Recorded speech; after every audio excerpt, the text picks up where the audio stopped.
Kim Ramazon oyida nafl amallaridan birini qilsa, boshqa oylarda qilingan farzning ajri beriladi. Kim unda bir farzni ado qilsa, boshqa oylarda qilingan 70 farzning ajri beriladi deb Rasululloh marhamat qildilar. Bu oyda qilingan nafl ibodatimizga boshqa oyda qilingan farzni ajri bor akalar. Nafl ibodatni ko'paytiringlar. Bu oyda qilingan farz amalimizga boshqa oyda qilingan 70 farzning ajri bor. Shuning uchun ham zakot beradiganlar zakotini aynan Ramazonga to'g'rilab berishlarining hikmati shunda. Zakotni faqat Ramazonda bersin degan gap yo'q.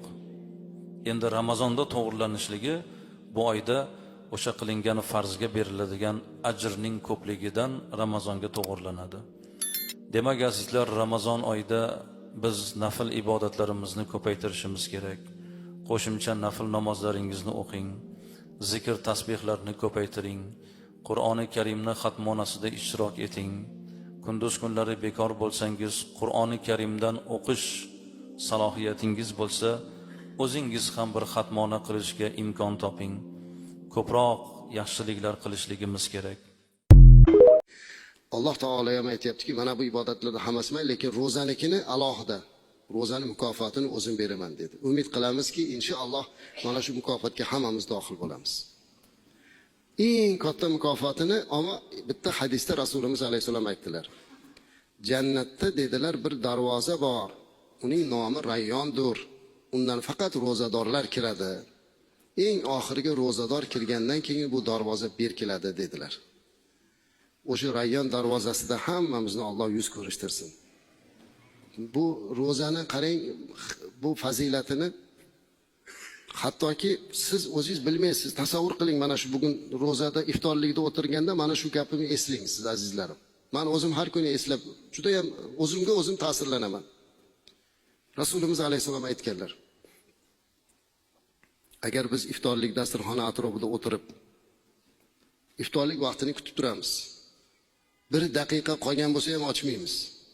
Soatimizga qaraymiz, ozonni kutamiz, vaqt bo'ldimi, yo'q, bo'lmagan bo'lsa ochmaymiz. Nozi ne'matlarning ichida qarab turamiz, lekin yemaymiz. Yeb qo'ysa kim ko'ribdi o'zi aslida?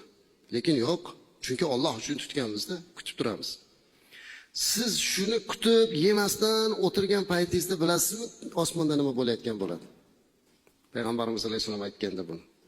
Alloh taolo farishtalarga sizni ko'rsatib maqtar ekan.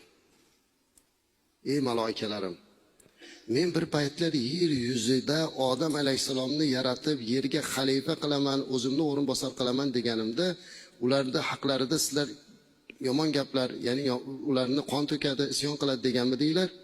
Mana bu bandalarimni ko'rib qo'yinglar. Soniya, daqiqalarini kutib, shuncha nozi ne'matni oldi, men uchun o'zlarini saqlab turibdi, ko'ringlar. Farishtalarga aytar ekan va ularga istig'for aytar ekan farishtalar. Ko'ryapsizmi qanchalik darajada go'zallik biz uchun, qanchalik darajada savob bir holat. Endi o'shini bir iftorlikda tasavvur qiling-da. Iftorlikda tasavvur qiling-da, shunda o'tirganingizda Alloh taolo sizni farishtalarga ko'rsatib gapirayotganini tasavvur qilsangiz, ko'zingizga yosh keladi. Qur'oni Karimda lam yakunil ladina deb boshlanadigan sura bor, hamma yaxshi biladi. O'sha surani. Mana shu sura nozil bo'lganda Payg'ambarimiz alayhissalatu vassalamga Alloh taolo aytgan ekanki, bu Bayyina deydi bu suraning nomi o'zi aslida. Mana shu Bayyina surasini Alloh taolo Ubay ibn Ka'bga o'qib berishni buyurgan ekan.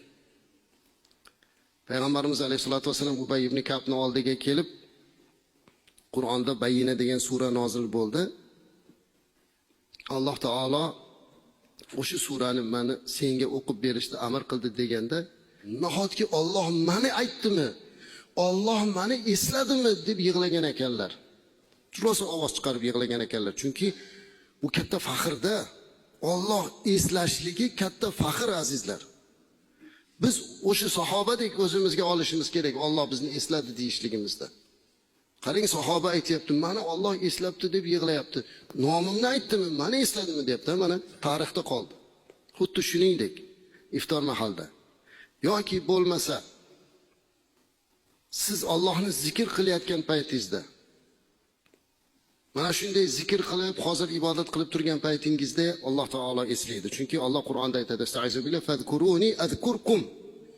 Meni eslanglar, zikr qilinglar, men sizlarni eslayman deyapti. Ya'ni Allohni eslashi, Allohning rahmatini nozil bo'lishida. Shuning uchun siz har doim iftorlikda o'tirganingizda, roza tutayotganingizda o'zingizni bir oz ro'zador bo'lib qiynalib suvdan, taomdan, rohatdan kechib turgan paytingizda Alloh taolo menga buning uchun mukofot beradi deb o'zingizni bir xursand qilib oling. Shuning uchun ham payg'ambarimiz alayhisalom aytadilar-da, farhatan, ikkita xursandchilik bor, ikkita farah bor. Bittasi iftor mahalda, bittasi u dunyoda. O'sha xursandchilikni Alloh taolo sizga berib turibdi, azizlar. Ramazonda mana shunday hissiyot, mana shunday fazilat bilan ro'zani o'tkazishimiz kerak. Undan tashqari, azizlar, ro'za bu bir-birimizga yaxshilik qiladigan, bir-birimizga mehr qilishga sabab bo'ladigan bir ibodatga aylanmoqligiga